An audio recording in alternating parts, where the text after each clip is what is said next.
ரட்சிப்பின் தேவனாம் ஆண்டவர் இயேசுவின் நாமத்தினால் அன்பானவர்களே உங்களை வாழ்த்துகிறோம். நீதிமொழி 28ஆம் அதிகாரம் 13வது வசனம் சொல்கிறது, தன் பாவங்களை மறைக்கிறவன் வாழ்வடைய மாட்டான், அவைகளை அறிக்கை செய்து விட்டு விடுகிறவனோ என்னுடைய இரக்கத்தை பெறுவான் என்று. ஆமென். அன்பானவர்களே, இதற்காகத்தான் இந்த லெந்து காலங்களை பரிசுத்த ஆவியானவர் கிறிஸ்தவ உலகத்துக்கு கொடுத்திருக்கிறார். எல்லா பாவங்களிலிருந்து நாம் பரிபூர்ணமாக மனம் திரும்பி விடுதலை பெற வேண்டும் என்றால் பாவங்களை மறைக்கிறவன் வாழ முடியாது. பணம் இருக்கலாம், பொருள் இருக்கலாம், சொத்து இருக்கலாம், படிப்பு இருக்கலாம், அறிவு இருக்கலாம், உங்களுக்கு தெரிந்த ஜன கூட்டமெல்லாம் இருக்கலாம். ஆனால் பாவம் உங்களுக்குள்ள ஆளுகை செய்யும் என்றால், இருக்கும் என்றால் வாழ முடியாது. இதுவரைக்கும் உங்கள் வாழ்க்கையில் அப்படித்தான் அனுபவங்கள்.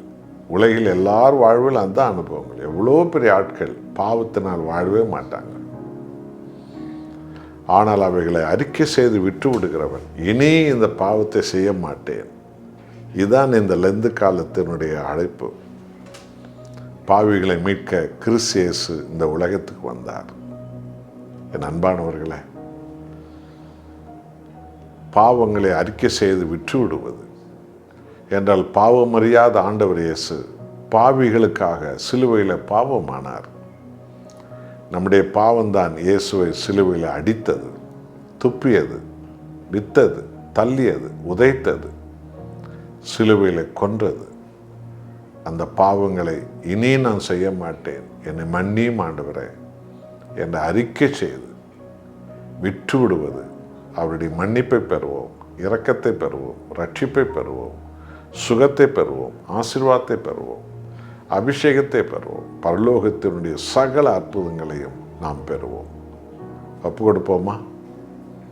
அன்புள்ள ஆண்டவரே, பாவிகளை மீட்டு ரட்சிக்கவே நீர் இந்த உலகத்துக்கு வந்தீர். ஆகவே எங்கள் பாவங்களை நாங்கள் மறைத்து ஆண்டவரே வாழ்ந்து விடாமல் அவைகளை அறிக்கை செய்து விட்டுவிட்டு சிலுவை என்று உம்மாண்டை திரும்பி வரும்படி எங்களை அபிஷேகித்தருளும். ஆண்டவரே, உம்முடைய இரத்தத்தால் எங்களை கழுவி நீதிமானாய் மாற்றுகிறேன். மகிமை உமக்கே.